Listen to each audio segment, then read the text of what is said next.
भारत माता की जय। भारत माता की जय। भारत माता की जय।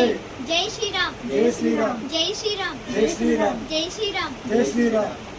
మనిషి అనుసరించాల్సిన బాధ్యత మరియు లోకంలో తన ధర్మాన్ని కాపాడు శక్తిని పూజిస్తే విజయం ఖాయం. శ్రీకృష్ణుడు అన్నాడు, ధర్మాన్ని రక్షించే వారినే ధర్మం రక్షిస్తుంది. శ్రీరాముడు అన్నాడు, అందుకే మనల్ని రక్షించుకోవడం మన కర్తవ్యం. పాశ్చాత్య సంస్కృతి నుండి హిందూ ధర్మాన్ని నిలబెట్టగల పార్టీకి ఓటు వేయండి. తమిళనాడులోని కాంచీపురంలో ఉచిత బస కోసం హిందూ ధర్మసత్రాన్ని సందర్శించండి.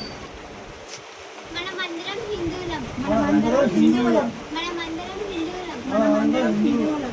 మనమందరం హిందువులం. మనమందరం హిందువులం. పాప నీ పేరేం పేరమ్మా? హితశ్రీ. ఏం చదువుకుంటున్నావు? ఫోర్త్. ఏ ఊరు మీది?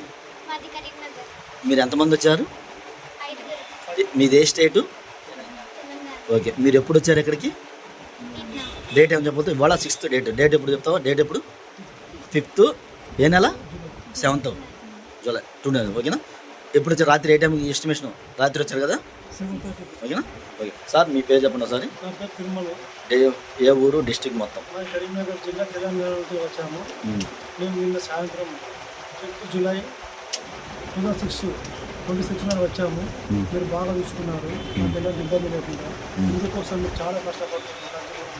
మీరు ఇలాగే కొనసాగించాలని, మీరు అత్య సేవ కూడా బ్రహ్మాండం ఉంది. ఇలాగే కొనసాగించాలని మా యొక్క మనం. అమ్మ, రాత్రి మీరు మన హిందూ ధర్మసత్రంలో ఉన్నారు. ఆడవాళ్ళు కూడా ముగ్గురు పాపతో కలిపి అన్నం వండుకొని ఉన్నారు, మార్నింగ్ ఉన్నారు. రాత్రి మన హిందూ ధర్మసత్రం తరపున మీరు ఏమైనా ఇబ్బంది పడ్డారా? ఏం లేదు. ఏమైనా అసౌకర్యం కలగడం కానీ, మిమ్మల్ని ఎవరైనా డిమాండ్ చేయడం కానీ ఉంటుంది? అసౌకర్యాలు మాకు కలగలేదు. సేఫ్టీ పరంగా ఎలా ఉందమ్మా? సేఫ్టీ పరంగాను మొత్తం బాగుంది తల్లి. సందర్శించాలని మేము కోరుకుంటున్నాం. మనం ఏ వస్తువు కొన్నా తిన్నా హిందువుల దగ్గరనే కొనుక్కోవాలి, హిందువుల దగ్గరనే తినాలి. మన హిందూ ధర్మాన్ని కాపాడాలి. నువ్వు కూడా చెప్తావు. నువ్వేం కొనుక్కుంటావు ఇప్పుడు? హిందూ ధర్మం ఏమేమి తింటావు చెప్పు. నువ్వు కొనుక్కునే ఉంటాయి కదా. హిందువుల షాపుల దగ్గర కొనండి. హిందూ సంస్కృతిని కాపాడండి. చెప్పు. भारत माता की జై. भारत माता की జై. भारत माता की జై.